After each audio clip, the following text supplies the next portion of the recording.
Muy buenas tardes, amigas y amigos oyentes de Colectivo Burbuja. Os doy la bienvenida a un nuevo programa de Economía Directa. Hoy tenemos con nosotros a Carlos García. Buenas tardes, Carlos. Hola, buenas tardes a todos. Tenemos también a José Basauri. Buenas tardes, Pepe. Buenas tardes a todos. Y a Juan Carlos Cabrero. Buenas tardes, Juan Carlos. Hola, buenas tardes. Hoy vamos a hablar de tres temas. Vamos a comentar el fenómeno de los trabajadores pobres. Es un fenómeno que está sucediendo cada vez más en muchos países.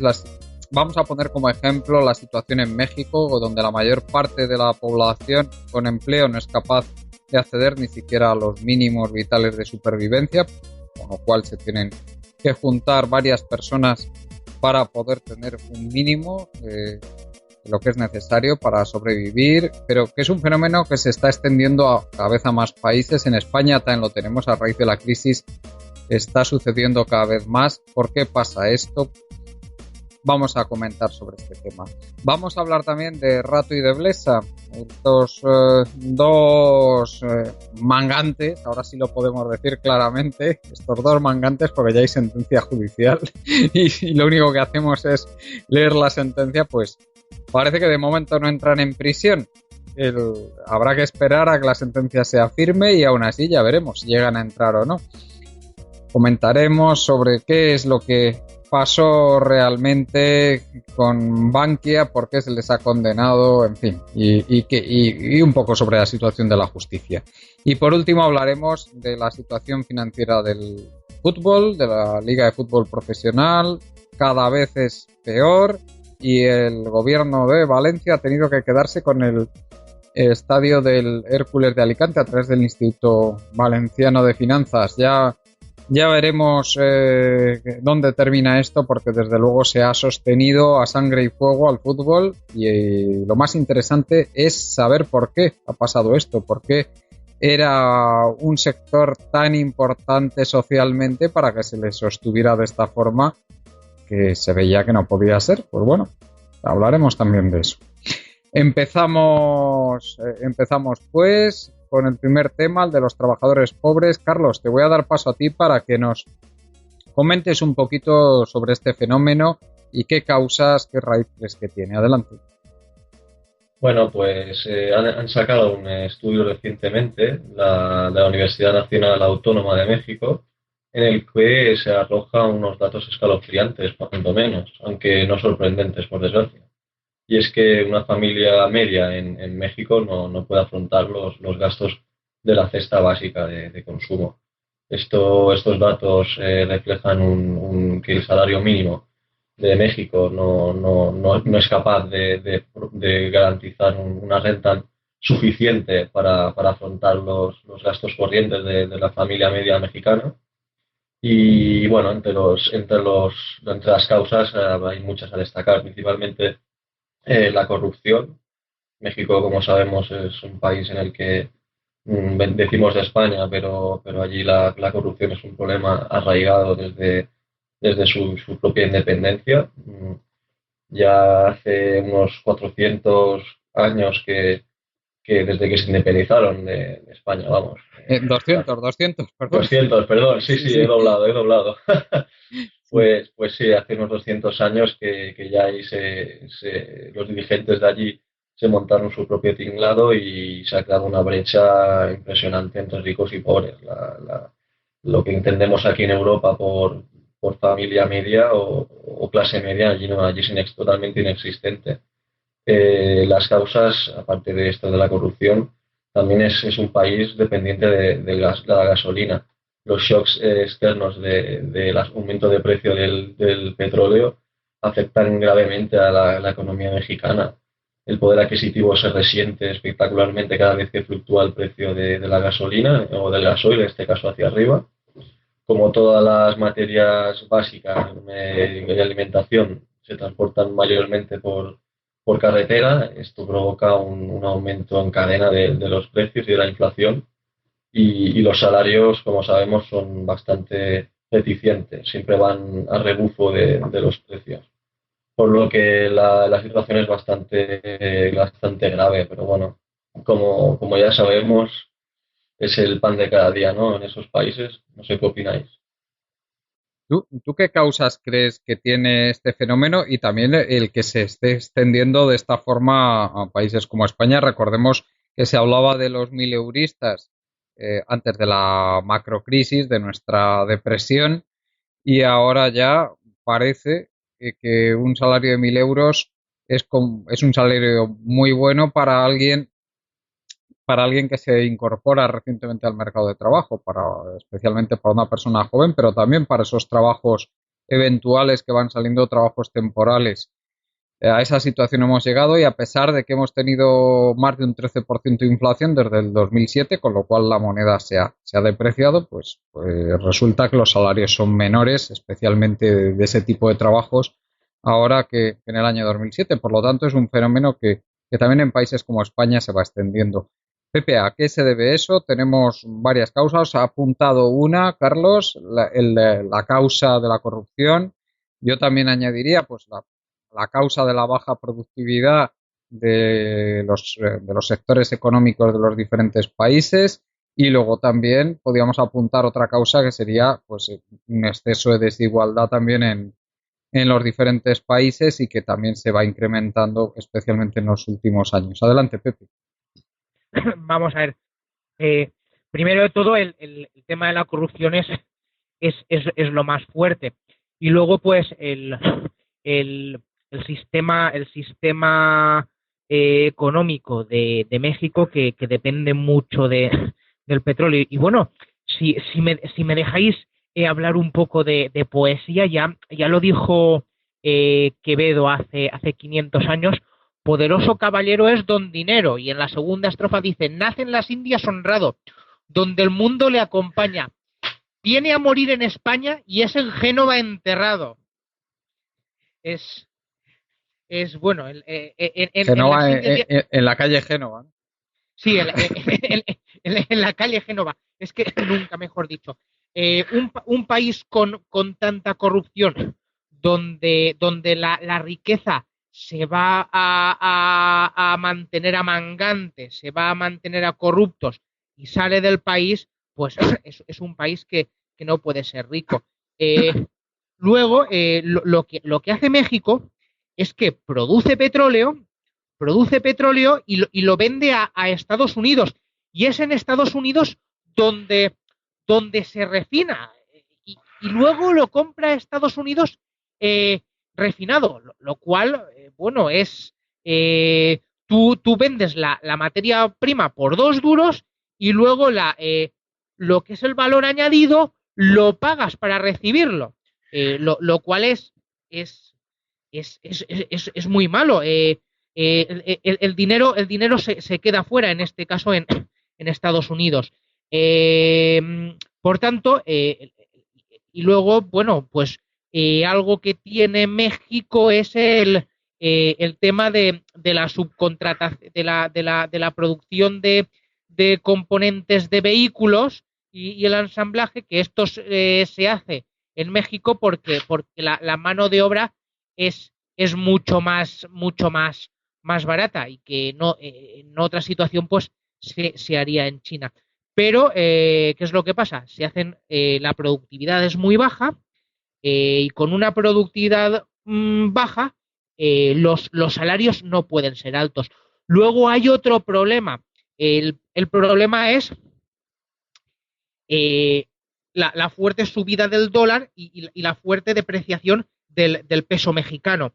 ¿Qué pasa con eso? Que un país que importa mucho de cosas de valor añadido, al tener que pagar en dólares, hace que los mexicanos necesiten más pesos para pagar eso si el dólar se aprecia. Entonces lo que hace es que con los mismos salarios haya que destinar una mayor parte pues a poder comprar lo mismo por la causa de la apreciación de la moneda. Y luego, pues, lo peor de todo es que con una alta corrupción, pues la riqueza del país se pierde. Y este son los principales problemas. Juan Carlos, adelante. Sí, Juan Carlos. Uy, creo que tenemos algún problema de conexión ahora con Juan Carlos. Sí, se nos ha caído. Vamos entonces a continuar. No sé si quieres añadir algo más. ¿Qué se podría hacer, Carlos, desde tu punto de vista? Bueno, ya sabemos que el tema de la corrupción es sumamente complejo, depende de la calidad de la democracia, básicamente. Y en los dos países, en México, como bien dices, es peor que en España. En España nos solemos quejar muchísimo de la corrupción y desde luego que tenemos mucha más corrupción que en los mejores países del mundo en este sentido, pero hay países que son mucho peores y como bien has señalado tú, México es peor que España y hay muchos más, ¿eh? No solo México. El Toda tema, Sudamérica, toda Sudamérica en África tiene, también. bueno, en África ya ni, pero toda Sudamérica tiene mucha corrupción y al dos por tres han tenido golpes de Estado, pero mucha corrupción. Bueno, en África ya lo que no está escrito. Sí, sí. Pues así es. Bueno, parece que ya hemos recuperado a Juan Carlos. Le voy a pasar, si no te importa, Carlos, la palabra a él. Sí, adelante. Estábamos comentando, Juan Carlos, el tema de lo que se podría hacer para solucionar la corrupción, pero yo creo que escapa un poco al alcance de lo que vamos a tratar este programa. Lo hemos hablado muchas veces, que depende sobre todo de la calidad democrática. El, pero aquí sí que tenemos dos temas que ya puramente económicos, que son el tema de la desigualdad por un lado y el tema de la baja productividad de la economía por otro, que yo creo que deberíamos, tal vez antes de pasar al siguiente tema, pues centrarnos un poquito qué se podría hacer para solucionar esto o para mejorar estos dos problemas, desde luego. Adelante, Juan Carlos. Sí, un poco cuando estábamos comentando el tema de México, me venía a la cabeza ese índice que saca Naciones Unidas todos los años, el índice de desarrollo humano, que rara vez es contestado por algún país. O sea, más o menos todo el mundo tiene, todos los países saben dónde están y casi nadie protesta, ¿no? O sea, el fenómeno de los trabajadores pobres en países que ocupan puestos en la parte baja y la parte media no es un fenómeno novedoso, o diga más o menos, lo que sí está siendo realmente novedoso es en los países que ya están ocupando los primeros 20 puestos, ¿no? Ahí pues estaríamos hablando de la globalización, de países donde digamos, o la ventaja competitiva está en el valor de su mano de obra y como al abrirse todavía más las fronteras y al comercio, pues tienen que todavía competir con países que están más abajo en esa tabla y donde pues bueno, ese valor se reduce. Además, ese factor trabajo con fenómenos como la informatización o la robotización, ¿no? Digamos, la automatización de todo eso y el necesitarse menos mano de obra todavía incide más en el poder adquisitivo de sus trabajadores.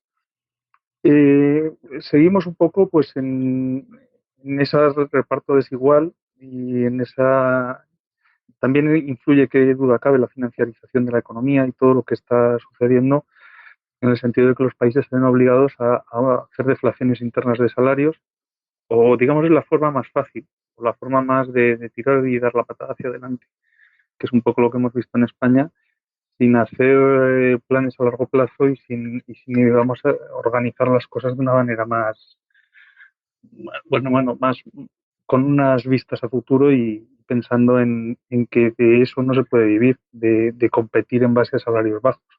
Porque al final, ¿qué estaremos haciendo? Pues competir con Bangladesh, competir con países del África subsahariana. O sea, al final, ese proceso de deflación al final lo que nos lleva es a tirar hacia atrás en todo este proceso y al proteccionismo. Eso es un poco lo que veo, que al final no tiene tampoco ese sentido del competir en quién es más barato. Sí, desde luego la economía del desarrollo, Carlos, hay un corpus teórico amplísimo a este respecto. Hay países y sin embargo sigue sin aplicarse en muchos países, o bien por la falta de preparación la gente que tiene poder para ello o bien porque directamente no les da la gana hacerlo porque están mucho mejor con su forma de gobernar corrupta o su forma de gobernar en la que en la que tienen todos los privilegios y no tienen ningún incentivo para aplicar estas políticas de desarrollo, de crecimiento, como las que queramos o como las queramos llamar. Tampoco el FMI muchas veces ha hecho grandes favores a países a los que ha obligado a abrir las fronteras y ha obligado a empresas que estaban en una situación sumamente débil a competir con empresas fortísimas de otros países con economías mucho más desarrolladas, más capitalizadas, con mano de obra mucho más cualificada. Bueno, Carlos, adelante. Sí, ligándolo con esto que comentáis del proteccionismo y el FMI, exactamente. Me preguntabas anteriormente, Juan Carlos, qué es lo que creía yo que podría hacer México para aumentar su productividad. Bueno, yo creo que a lo mejor algún liberal se me tirará al cuello, pero yo creo que al principio, cuando los países están tan subdesarrollados y con estas grandes carencias respecto a productivas respecto al resto de países, no solo de su entorno, sino del resto del mundo, yo creo que tendrían que seguir como receta, no lo que dice el FMI, como bien comentas, sino un proteccionismo inicial como hicieron en su día los tigres asiáticos. Sí, me vas a permitir, precisamente ahora que has mencionado los tigres asiáticos, recomendar los libros que son bestsellers auténticos, que se leen muy bien, los de Ha-Yun Chang, que es un economista coreano muy conocido, una auténtica estrella de la divulgación económica y que precisamente ha escrito mucho sobre cómo se desarrollaron los países asiáticos y qué tipo de políticas utilizaron antes de abrir sus fronteras para permitir que se desarrollara una industria fuerte, centrándose especialmente en el caso de Corea porque es coreano. Sí, perdona, continúa, Carlos. Sí, como decía, los cuatro tigres asiáticos lo que comenzaron haciendo es una política proteccionista, contrario de lo que el FMI recomendaba en aquel entonces. Se encerraron a sí mismos, utilizaron una gran inversión pública, que en este caso en México difiere, porque tal y como comentábamos, la corrupción de estos países asiáticos no tiene nada que ver con con la que hay, perdón, actualmente en México, y quizá aquí sí que podría haber un desagravio, ¿no? Comparativo. Pero bueno, yo creo que es la única salida que tienen los mexicanos, es que el Estado se ponga en serio en proteccionismo y a invertir en industria y crear valor añadido. Y una vez que todo esto, eso sí, una vez que todo esto se esté ya desarrollado, liberalizar. Lo que no puede ser es seguir con el proteccionismo porque si no acabamos como Venezuela, ¿no? Un poco. No, el tema ese, desde luego, Pepe, hay muchísima. eh, Hay gente, están los liberales a ultranza, el consenso de Washington, etcétera, Como yo. que os empeñáis, voy a decir, en que lo mejor, aunque el país sea pobre, es abrir enseguida las fronteras para todo y luego pues hay otra gente que dice que no, que primero hay que impulsar a las industrias protegiéndolas hasta que son lo suficientemente fuertes como para salir a competir al exterior. Adelante, Pepe, ¿tú qué piensas que se puede hacer para mejorar la productividad de las empresas de estos países? ¿Qué se puede hacer también para que no haya esa desigualdad? Porque recordemos que México precisamente tiene uno de los países, es uno de los países que tiene los mayores ricos del mundo, tiene muchísima gente millonaria y unas desigualdades tremendas. Y tenemos ahí, por ejemplo, Carlos Slim, que muchas veces se ha situado de los primeros de la lista Forbes de los más ricos del mundo y debe seguir estando seguro por ahí entre los 10 primeros. ¿Dónde invierte Carlos Slim? En sectores protegidos por el Estado. En sectores protegidos por el Estado y fuera de México. También. Porque él se aprovechó del oligopolio de las telecomunicaciones, ¿no? En México. Sí. Pero vamos a ver. Yo en el proteccionismo no creo. Yo solo creo a lo mejor un poco en los aranceles cuando un país te hace dumping. Entonces lo tienes que parar con aranceles. Como por ejemplo, si te hace dumping China, pues tienes que pararlos con aranceles y decir, bueno, lo que el Estado te subsidia a ti, que termine en mis arcas públicas. ¿qué es lo que pasa? Primero, el tema de la corrupción, con unas instituciones democráticas fuertes, serias, que metan en la cárcel a los corruptos, eso es necesario, porque de esa forma, con menos impuestos, se puede destinar el mismo dinero al gasto público y no se va perdiendo por ahí. Segundo, hace falta que los impuestos sean bajos y sean eficientes. Al ser bajos, lo que hacen las empresas es invertir. Hay que promover que las empresas inviertan en el país. Primero se invertirá en sectores de bajo valor añadido, pero luego ya se irá haciendo, se irá creando valor añadido. Eso mismo pasó, está pasando en países como China, que ahora mismo pues ya están haciendo cosas de mayor tecnología. En un principio funciona todo a base de salarios baratos, pero luego se van haciendo cosas de mayor tecnología. Y lo que hay que hacer es que la gente quiera invertir en el país, que quiera invertir y invirtiendo en el país se crea riqueza y luego parte de esa riqueza va a parar a los trabajadores, ya que si hay más demanda de trabajo, los trabajadores podrán intentar que sus salarios vayan al alza. Es lo mismo que pasaba aquí en plena burbuja inmobiliaria, que no había bastante mano de obra y la gente tenía que hacer horas extras y pedían más salarios y ante una abundancia de trabajo los salarios suben. Ahora mismo en España, como trabajo hay poco y hay mucho paro, las empresas pueden apretar más diciendo, mira, es que si no quieres trabajar tú por este salario, va a venir otro. Y yo soy el que puedo ofrecer un salario bajo. Entonces, yo pienso que el tema del incremento de la productividad se va haciendo poco a poco con baja corrupción y luego haciendo que se invierta en el país. Es mi forma de pensar. Yo es que soy muy liberal. Juan Carlos, Sí. ¿tu opinión cuál es a este respecto? Hombre, a ver, por temas que han ido saliendo y por ir enlazando varias cosas a la vez, vamos a ver, me viene a la cabeza el ejemplo de Singapur. Y me viene, y de paso que hemos hablado de los salarios ahora mismo y de la burbuja inmobiliaria, y de cómo Singapur es considerado por muchísimos ámbitos como un país muy liberal, y un país en el que la libertad de empresa y el poder hacer negocios es muy fácil y es muy fácil poder abrir empresas.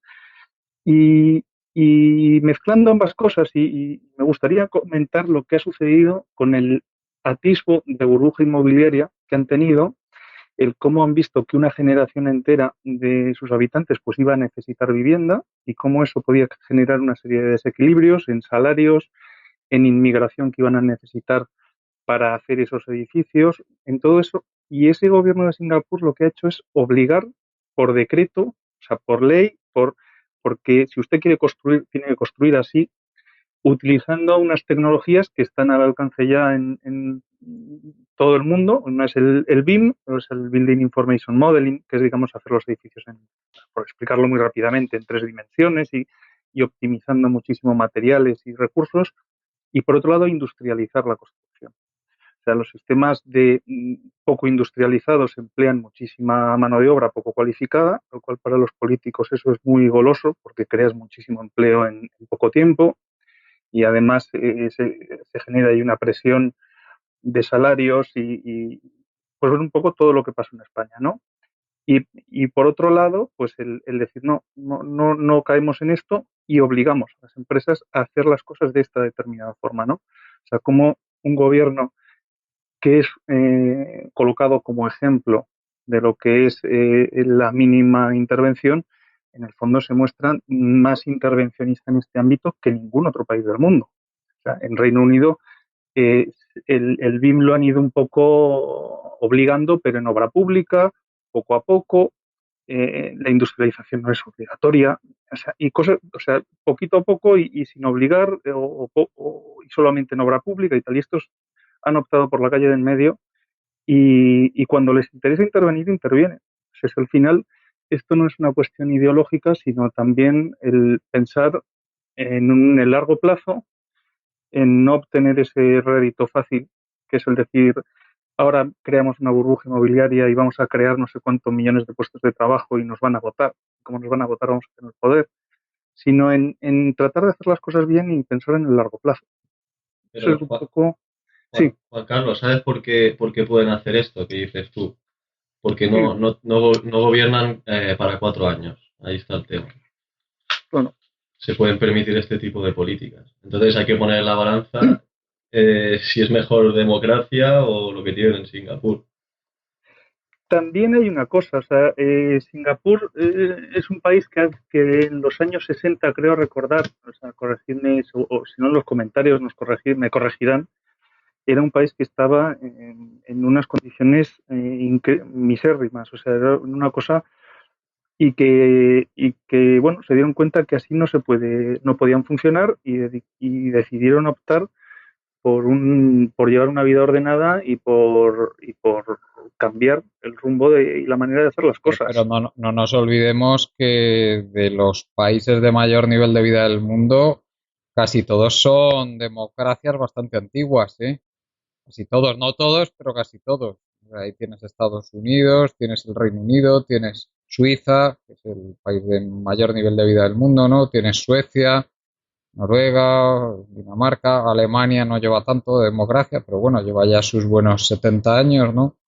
Aunque, Hombre, ahí hay un tema, yo lo compararía un poco, hay un punto, a mi juicio, y digamos desde mi subjetividad, el caso sueco, ¿no? El caso de cómo Suecia era uno de los países más corruptos de Europa y cómo en un momento dado, tras una invasión rusa, deciden, hay un colapso, digamos, social en cuanto a la mentalidad, cambian la dinastía, ponen a un señor que había sido general de Napoleón y a partir de ahí empiezan a cambiar las estructuras y empiezan a cambiar la manera de hacer las cosas y el ver que un país cuando entra en una espiral de corrupción, pues al final acaba desintegrándose.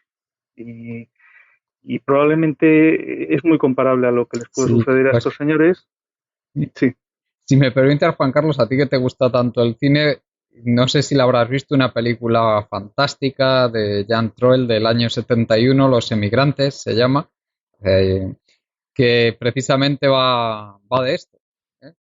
De de cómo esa una Suecia, familia sueca que tiene que salir huyendo de allí por la pobreza tremenda que hay debido a la corrupción. Está ambientada en el siglo XIX, ¿eh?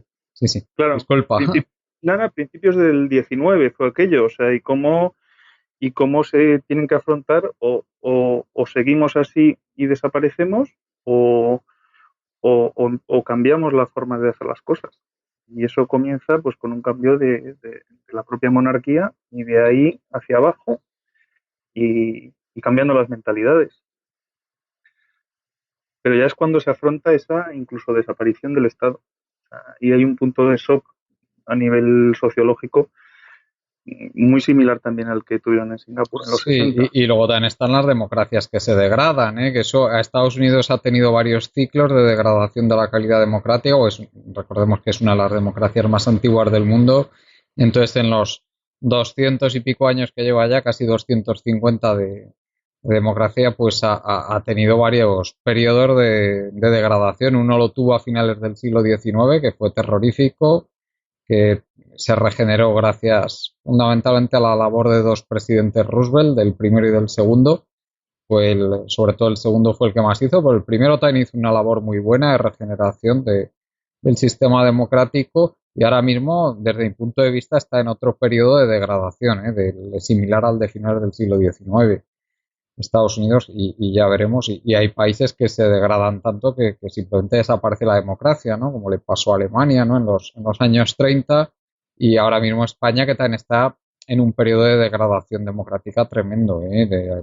Y continuado desde los años 80. Tuvimos un buen principio, más o menos. O sea, que parecía Sí, que la cosa prometía cuando murió el dictador y aquello parecía que se encaminaba a un sistema democrático pleno, pero luego la cosa se torció pronto y desde entonces se está degradando cada vez más, ¿eh? aún gozamos de muchas libertades civiles en España, no completas, ahí tenemos la ley Mordaza, pero bueno, tenemos muchas libertades civiles, pero bueno, el tema, desde luego, no promete en España. Pueden llegar en los últimos estadios de toda esta dinámica, pueden llegar a desaparecer tanto sociológicamente como físicamente.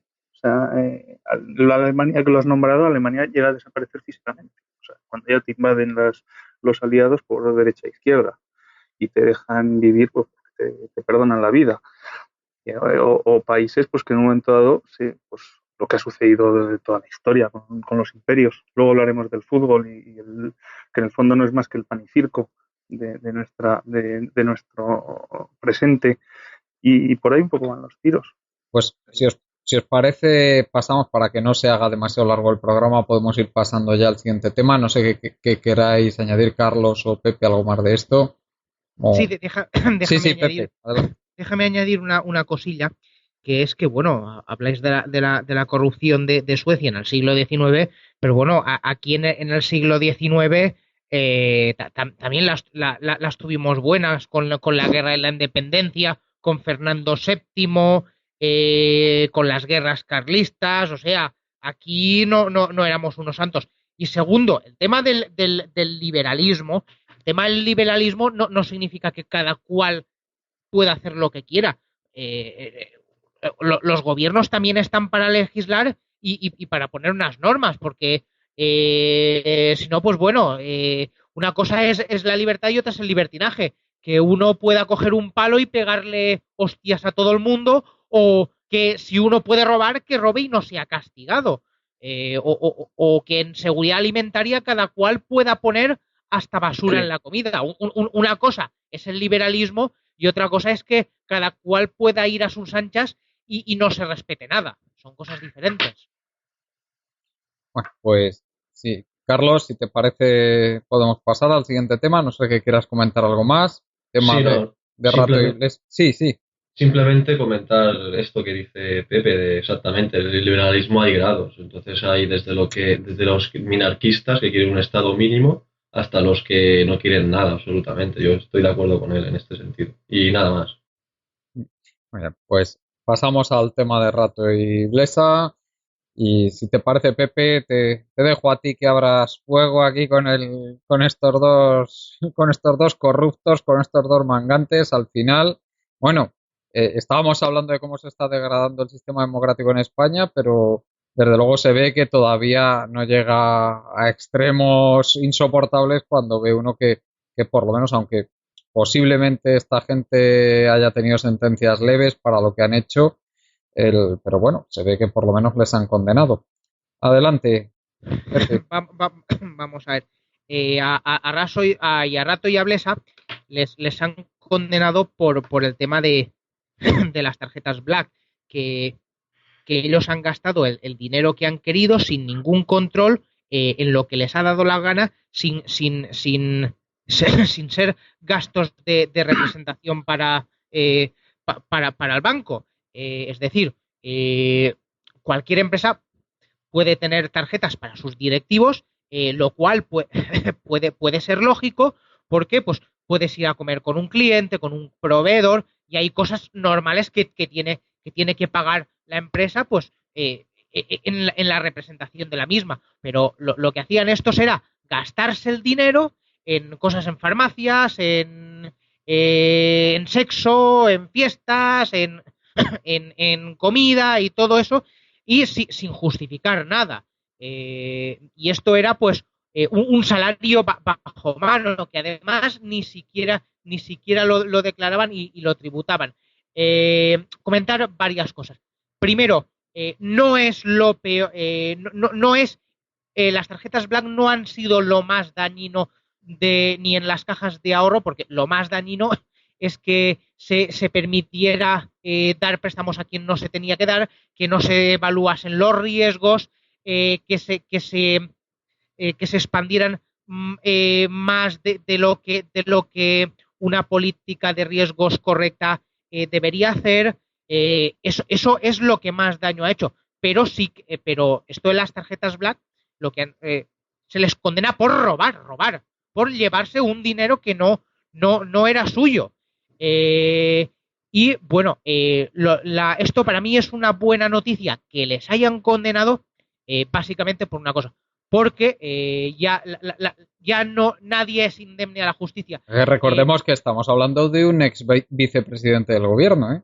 Sí, sí, todo un ministro de Economía ha sido, que es lo que iba a comentar, todo un ministro de Economía que fue un superministro, que es el que supone que nos llevó a las cumbres, ha sido condenado por robar. O sea, aquí nadie ha sido bueno. Más que a las cumbres, lo que nos llevó es al borde del precipicio y luego nos dio un empujoncito y él se dio la vuelta y se fue de rositas. Pero bueno, al final le han pillado.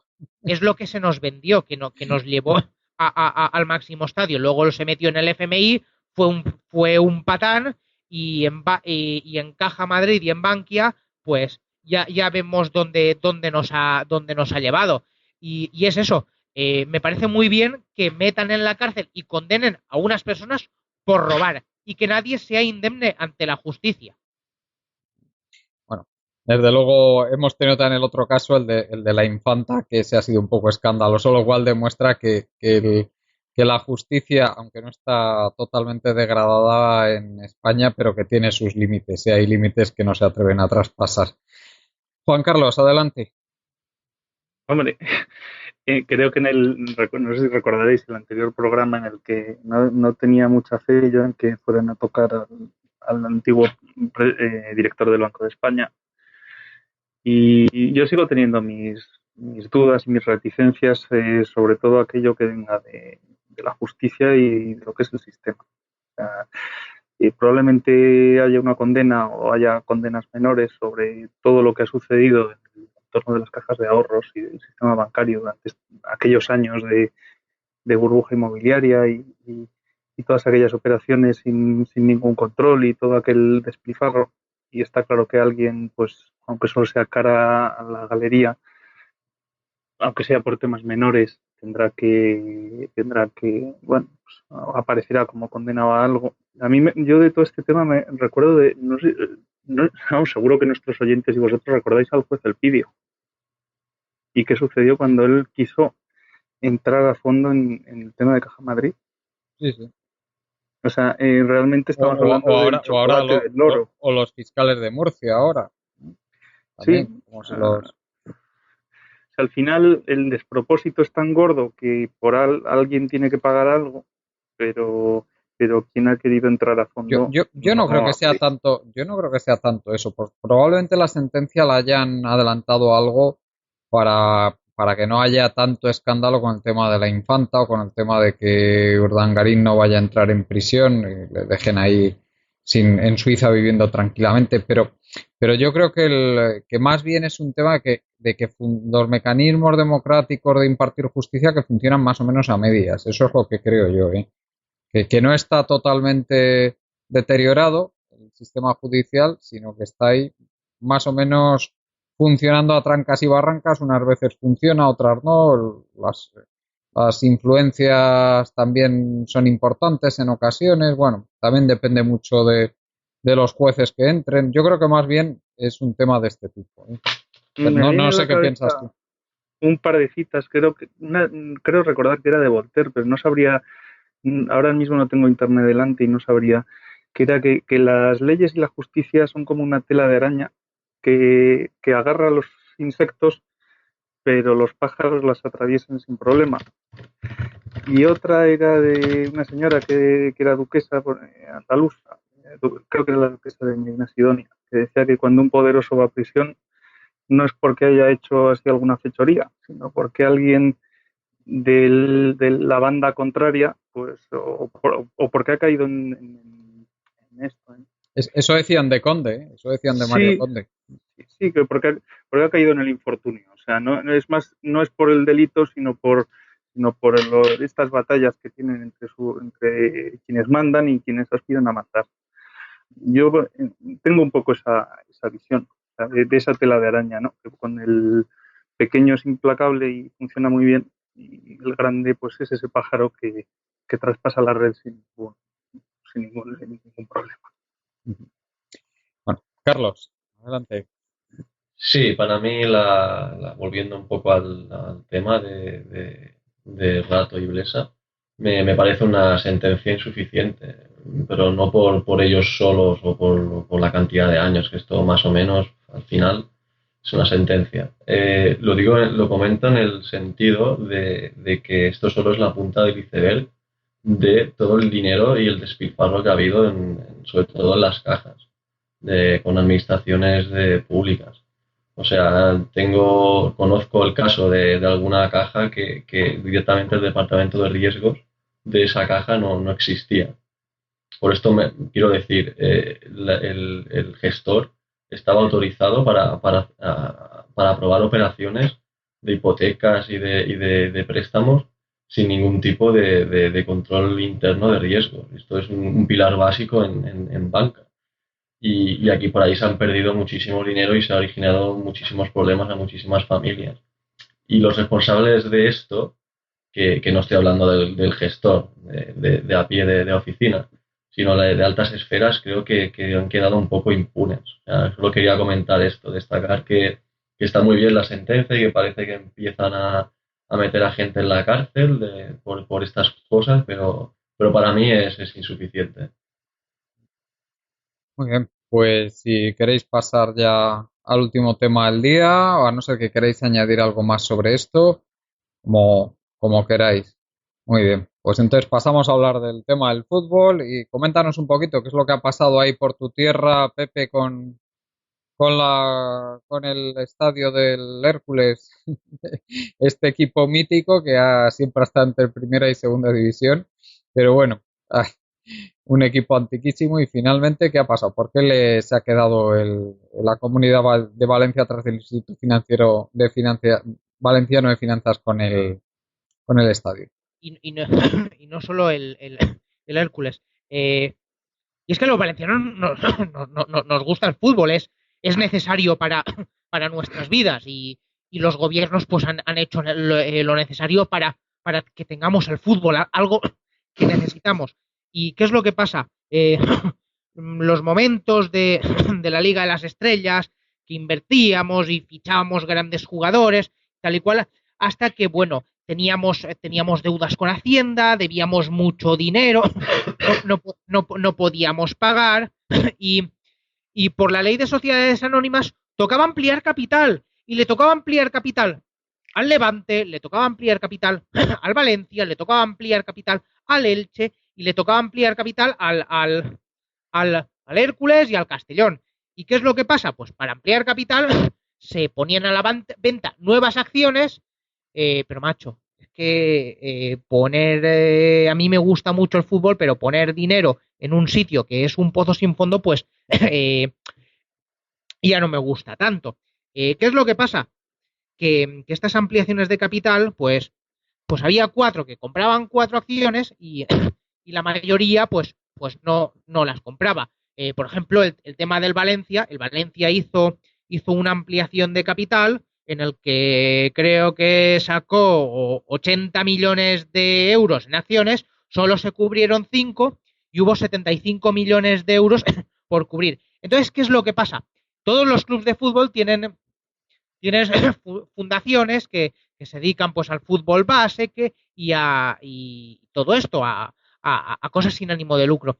Pero se decidió que estas fundaciones cubrieran esas ampliaciones de capital y que los equipos cogiesen ese dinero que necesitaban. Entonces, estas fundaciones lo que hacían entraban y compraban las acciones de este capital. ¿Pero con qué dinero? Pues muy fácil. Resulta que todas estas fundaciones, la del Valencia, la del Elche, la del Hércules, la del Levante, iban a los bancos valencianos, a la CAM, a Bancaja, al Banco de Valencia, y pedían un préstamo, un préstamo con el cual compraban las acciones. Lo que pasa es que pedían un préstamo, pero no podían pagarlo porque ellos no obtenían dividendo de los equipos de fútbol. Los equipos de fútbol no ganaban dinero, entonces nunca podían pagar estas acciones. Y en un principio, pues lo que intentaban era venderlas entre los socios, pero eso también era harto complicado y vendían a veces alguna. ¿Qué es lo que pasa? Que todos estos préstamos con Bancaja, con Banco de Valencia, con la CAM, eran avalados finalmente por el Instituto Valenciano de Finanzas. Porque si no, no se los hubiera dado nadie, ¿no? No, por supuesto. ¿Qué es lo que significa, señor? De usted, que usted no va a obtener ingresos, no va a obtener beneficios, para que yo le dé un préstamo, voy a necesitar una bala. Alguien que sí que me va a poder pagar. Y el Instituto Valenciano de Finanzas se metió en ese jardín. ¿Qué es lo que pasa? Pues que ni la Fundación del Valencia pudo cumplir los pagos, ni el Hércules, ni el Elche. Con esto, pues primero se hizo el Bankia, como no podía cobrar, pues lo que quiso fue ejecutar. Al final, pues bueno, entre trancas y barrancas, la fundación no conseguía nada que fuera aprobado por Bankia y al final lo que les tocó fue vender el club. ¿A quién? A quien quiso poner dinero, que fue el Singapur el LIM y bueno, y aquí Bankia perdió 15 o 20 millones de euros y el Instituto Valenciano de Finanzas recuperó recuperó el dinero que había puesto. Pero con con el Hércules y con el Elche, de momento no pasa lo mismo. Como no han podido pagar sus deudas, el Elche y el Hércules, sus fundaciones, como no han podido pagar sus deudas, han tenido que presentar un concurso de acreedores. Los bancos lo que han hecho ha sido ejecutar las garantías y al final el Instituto Valenciano de Finanzas ha tenido que poner pasta. Esa pasta que debería poner pues para poder dar crédito, para poder dar avales para empresas, lo ha tenido que meter en el fútbol. ¿Qué es lo que pasa? Pues que el Instituto Valenciano de Finanzas tiene, en el caso del Elche, pignoradas las acciones del Elche, y en el caso de la Fundación del Hércules, pues ha acudido a la puja del estadio del Hércules y lo ha comprado. Entonces, ¿qué es lo que pasa? Que al final el Instituto Valenciano de Finanzas se ha quedado con el estadio del Hércules y el Instituto Valenciano de Finanzas se va a quedar con las acciones del Elche, las cuales pues va a buscar un comprador o va a tener que vender cosas el Elche para poder devolverle para poder devolver ese dinero. Entonces, ¿qué es lo que pasa? Que como nos ha gustado tanto el fútbol, nuestras administraciones públicas han metido ahí el dinero y al final, pues el Instituto Valenciano de Finanzas, en lugar de invertir y meter dinero para la economía, lo ha metido para el fútbol, teniendo que quedarse ahora con el estadio del Hércules, lo cual pues no tiene ningún sentido. ¿El fútbol nos gusta? Sí, pues que se lo pague a quien le gusta. Y si no, pues que busquen un comprador, alguien que ponga dinero. No tienen que ser las administraciones públicas las que den ayudas al Valencia, al Hércules, al Elche, al Real Madrid, al Atlético de Madrid, al Barcelona. Y es eso, básicamente.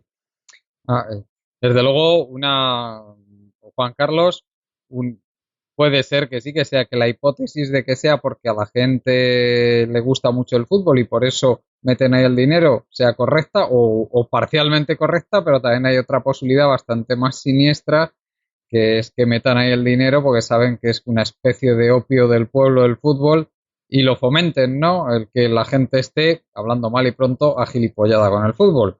Y por otra parte también llama muchísimo la atención como un país con la economía productiva, que es un auténtico churro como es la española, seamos una hiperpotencia mundial en el deporte que tiene más dinero metido de todo el mundo, que es el fútbol.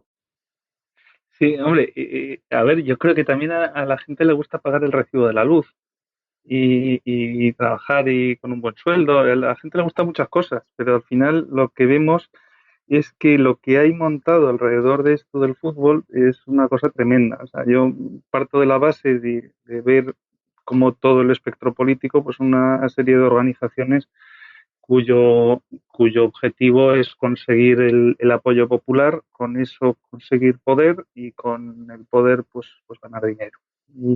Y para conseguir ese apoyo popular, pues lo fácil es, pues son todas estas cosas, ¿no? Ese pan y circo de sociedad en decadencia. Leí también hace un tiempo que alguien había hecho un estudio sobre cómo en los imperios en decadencia habían uno de sus características o hechos en común era dicho con todos los respetos, el convertir en estrellas a los cocineros. Y aquí, cada vez que veo un Masterchef y todas estas cosas, ya digo, desde el máximo respeto a la profesión y a quien le guste la cocina y todo lo demás, o sea, al final es un entorno de pan y circo, y ahí hay temas, pues que los clubes de fútbol hay una cosa que tienen demostrada su capacidad de convocatoria. O sea, no sé si recordaréis hace ya unos cuantos años, cuando iban a bajar a Segunda División B, creo recordar, también que me corrijan los oyentes o vosotros si creo que era el Compostela y el Sevilla. Y se armó la de Dios es Cristo con unas manifestaciones, con la gente en la calle como fue leones. Tremendo, el Celta de Vigo, ¿no? ¿Fue? El Celta puede ser, sí, puede ser el Celta y el Sevilla, que para eso tuvieron que hacer la liga de 20 a 22 equipos y bueno, habían, pero lo mismo aquí en Valencia o todo eso, o en Castellón, que para que el equipo no baje por temas de deudas y todo eso, dicen el ayuntamiento tendría que poner dinero y todo eso. Y estamos agilipollados. Sí, pero que salieron a la calle como leones. O sea, y luego ves que en este sector del fútbol pues se permiten a sus trabajadores, además muy bien remunerados, en fin, eso es otra historia, pero el tener unas deudas tremendas con Hacienda o que los pillen tributando en paraísos fiscales y a partir de según qué cifra cualquier trabajador, cualquier empresario va a la cárcel. Y como los clubes pues tienen sus deudas con Hacienda, sus deudas con la Seguridad Social, algo que a ninguna empresa se le toleraría, pero con grados mucho menores. O sea, cualquier empresa que haga la centésima parte de lo que hace un club de fútbol, al pequeño empresario se lo llevan. Y estos pues tienen pues bueno, pues como representan lo que representan y entretienen y mueven la cantidad de gente que mueven y tal, pues tienen, digamos, carta blanca.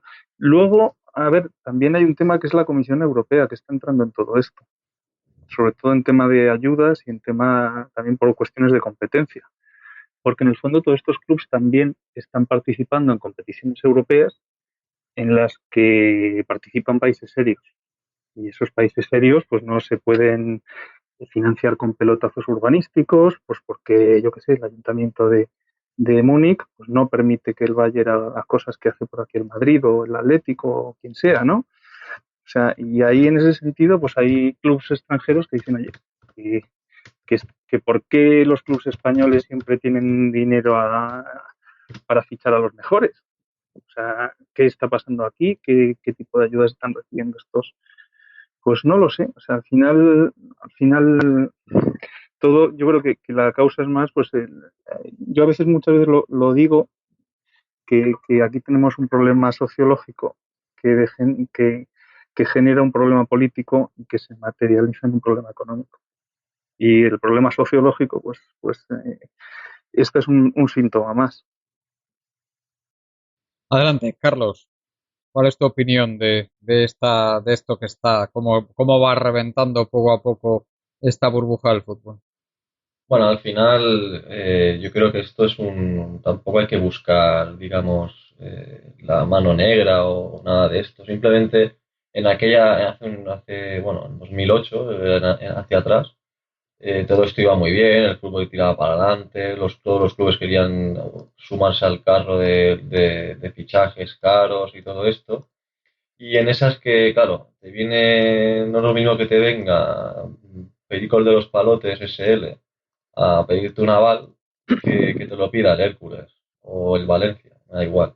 En este caso, claro, nuevamente estamos desviando fondos públicos sesgadamente hacia un sector y no hacia el otro.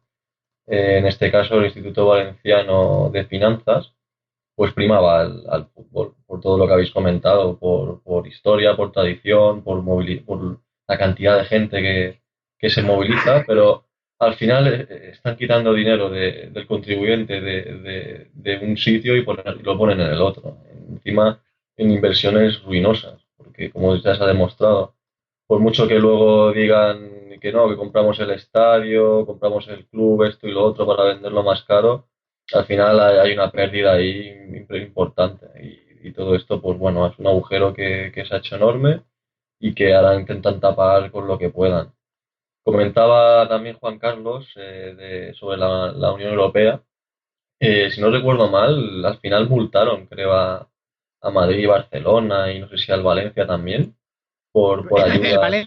El Valencia tiene multas y tienen que pagar por las ayudas recibidas. No en este caso no, creo que con el Madrid también hay algún tema por el tema de que les hubo algunas permutas donde fue muy beneficiado el club. Sí, y también, si no recuerdo mal, por beneficios fiscales de los 4 o 5 clubes que existen todavía, que no son SA, y Europa esto lo considera como un beneficio fiscal. Y creo que multaron también a Osasuna, Athletic de Bilbao, si no recuerdo mal. Y bueno, simplemente es un ejemplo para ver que Europa sí que se está poniendo las pilas en este sentido, porque si lo dejaran en manos de los políticos de aquí, pues bueno, ya sabemos que quedaría todo en nada, socializarían pérdidas y para adelante.